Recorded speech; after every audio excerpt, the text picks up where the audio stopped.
बागेश्वर धाम के पीठाधीश्वर धीरेन्द्र कृष्ण शास्त्री ने क्रिसमस से एक दिन पहले बहुत बड़ा बयान दिया है। दरअसल मंगलवार को महाराष्ट्र के जलगांव यात्रा के पहले बागेश्वर बाबा ने भक्तों को आशीर्वचन सुनाते हुए कहा कि इस देश में रहने वाले ईसाई और मुस्लिम भी हिंदू हैं, क्योंकि यह देश हिंदुस्तान है। ईसाई और मुसलमानों की 8वीं 9वीं पीढ़ी हिंदू थी। क्या कुछ कहा है बागेश्वर धाम के पीठाधीश्वर ने, पूरी खबर सिलसिलेवार तरीके से समझिए।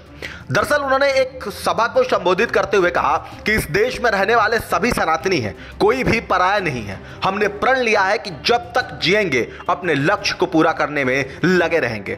हम इस देश को हिंदू राष्ट्र बनाकर रहेंगे। हम तो अपनी जिम्मेदारी निभा रहे हैं, आप लोग भी अपनी जिम्मेदारी निभाएं। हम अपने लिए नहीं लड़ रहे हैं, हम सनातन की रक्षा के लिए लड़ रहे हैं। हम अपने प्राण की बाजी लगाए हुए हैं।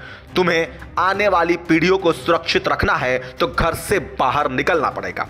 बता दें कि हाल ही में पंडित धीरेन्द्र कृष्ण शास्त्री ने भगवान राम राजा सरकार की पूजा अर्चना और दर्शन के उपरांत अपनी 9 दिवसीय हिंदू सनातन पदयात्रा का ओरछा में समापन किया था। इस दौरान उन्होंने कहा था, इस देश की सबसे बड़ी बीमारी जात पात, भेदभाव और छुआछूत के नाम पर जो राजनीतिक रोटियां सेकी जाती हैं, हिंदुओं को लड़वाया जाता है, हिंदुओं को कमजोर किया जाता है, हिंदू बहन बेटी पर अत्याचार किया जाता है। उन्होंने इसके आगे कहा कि उनकी इज्जत को लूटा जाता है। उसके लिए अब हम सड़कों पर उतरे रहेंगे। जब तक देश एक नहीं होगा, जब तक सब हिंदू एक नहीं हो जाते, जब तक भगवा ध्वज नहीं लहराएगा, जब तक हिंदू जागेगा नहीं पूर्ण रूप से, जब तक हिंदुओं के खून में कट्टर हिंदुत्व का उबाल नहीं होगा, तब तक हम इस देश के लिए आगे अपने आप को समर्पित करते रहेंगे। बहरहाल क्रिसमस से ठीक एक दिन पहले जो धीरेन्द्र कृष्ण शास्त्री ने कहा, इसको लेकर आप क्या कुछ कहेंगे, कमेंट करके जरूर बताएं।